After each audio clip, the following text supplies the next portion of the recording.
ખેડના મુદ્દે મેં કરેલી 14 દિવસની પદયાત્રા બાદ ખેડના ખેડૂતોના મુદ્દે સરકાર સફાળી જાગી હોય એવું લાગી રહ્યું છે.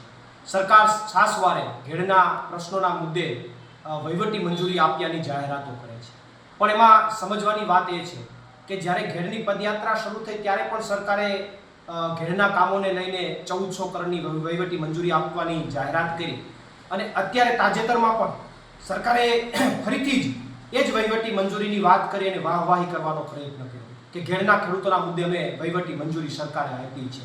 ત્યારે મને એ નથી સમજાતું કે 6 મહિનામાં 2 વાર વહીવટી મંજૂરી કે એક જ વહીવટી મંજૂરીમાં 2 વાર વાહવાહી કરવાનો પ્રયત્ન થયો હોય એવું મને લાગે છે.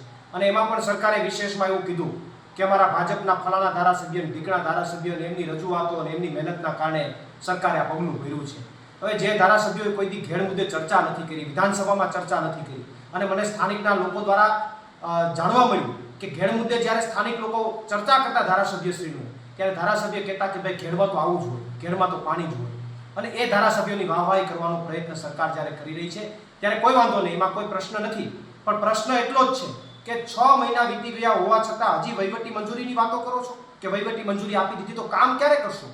મારી ઉગ્ર માંગ સરકાર પાસે છે કે વહીવટી મંજૂરીની વાત 6 મહિનાથી તમે ચલાવો છો તો અમારી ઘેડના ખેડૂતોની પેઢીઓ પૂરી થઈ જશે તોય તમારું કામ પૂર્ણ નહીં થાય. તો તાત્કાલિક ધોરણે ઘેડના પ્રશ્નોના નિરાકરણનું કામ સરકાર દ્વારા પૂર્ણ કરવામાં આવે એવી મારી ઉગ્ર માંગ છે. અને આ કામની અંદર ક્યાંય પણ ભ્રષ્ટાચાર ન કરવામાં આવે.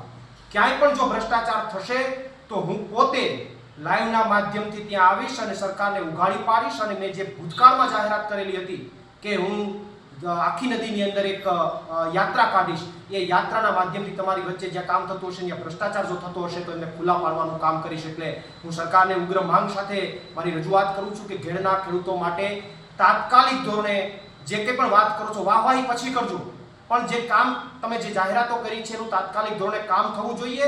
અને નદી પહોળી અને ઊંડી કરવાની વાત છે તો જે કામ શરૂ કરવાની વાત છે એ દરિયા કિનારા બાજુથી શરૂ થાય. અહીંયાથી જો શરૂ કરશો તો ઘેડના લોકોને નુકસાની ભોગવવી પડશે. એટલે ફરીથી સરકારને યાદ અપાવું છું કે સમુદ્ર કિનારા બાજુથી કામ શરૂ કરવામાં આવે અને તાત્કાલિક પૂર્ણ કરવામાં આવે એવી મારી ઉગ્ર માંગ છે.